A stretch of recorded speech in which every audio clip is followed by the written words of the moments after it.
اعوذ باللہ من الشیطان الرجیم، بسم اللہ الرحمن الرحیم۔ ناظرین السلام علیکم۔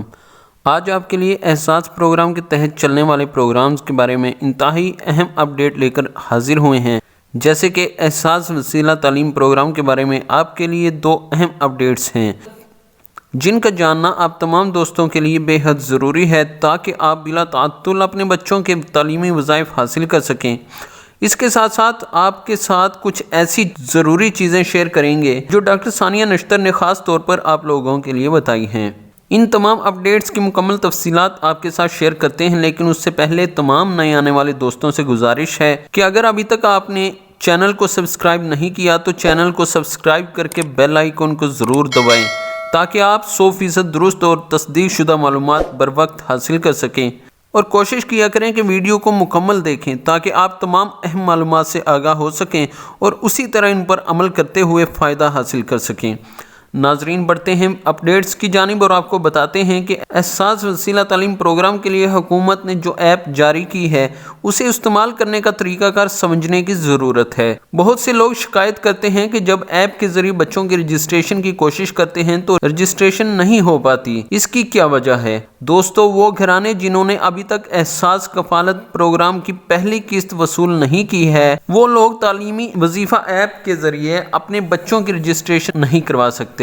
دوستو، وہ گھرانے جنہوں نے ابھی تک احساس کفالت پروگرام کی پہلی قسط وصول نہیں کی، تعلیمی وظیفہ ایپ ان کے بچوں کی رجسٹریشن نہیں کرے گی۔ ایپ کے ذریعے کسی بھی طریقے سے رجسٹریشن کے لیے ضروری ہے کہ آپ احساس کفالت کی ایک قسط وصول کر چکے ہوں۔ اس کے بعد آپ کو بتاتے ہیں کہ بہت سے والدین کی طرف سے یہ شکایت بھی موصول ہو رہی ہے کہ ہمارے بچوں کو تعلیمی وظیفہ نہیں دیا گیا جبکہ بچہ وظیفہ کے لیے رجسٹرڈ بھی تھا۔ محترم ناظرین، یہاں پر یہ سمجھنے کی ضرورت ہے کہ آپ کو احساس وسیلہ پروگرام کی طرف سے بارہا آگاہ کیا گیا ہے کہ بچوں کو وظیفہ صرف ان کی اسکول میں 70% حاضری مکمل ہونے کی صورت میں ہی دیا جائے گا۔ اگر کسی بچے کی حاضری 70% سے کم ہوگی تو اسے یہ وظیفہ نہیں ملے گا۔ اس کے ساتھ ساتھ آپ کو آگاہ کرتے ہیں کہ وہ خواتین جن کے شوہر یا وہ خود بیرون ممالک کا سفر کر لیں وہ احساس کفالت امداد کے اہل نہیں رہتے، اور اسی طرح ان کے بچے احساس وسیلہ تعلیم پروگرام سے وظیفہ حاصل کرنے کے اہل نہیں رہتے۔ اسی طرح وہ لوگ جو ایگزیکٹو سروس کی فیس ادا کر کے ارجنٹ شناختی کارڈ بنواتے ہیں وہ لوگ بھی احساس کفالت پروگرام اور ان کے بچے وسیلہ تعلیم پروگرام سے نااہل کر دیے جاتے ہیں۔ اسی طرح وہ گھرانے جن کے موبائل کا ماہانہ اوسط بل 1000 روپے سے بڑھ جائے تو وہ لوگ بھی احساس کفالت پروگرام سے اور ان کے بچے وسیلہ تعلیم پروگرام سے نااہل کر دیے جاتے ہیں۔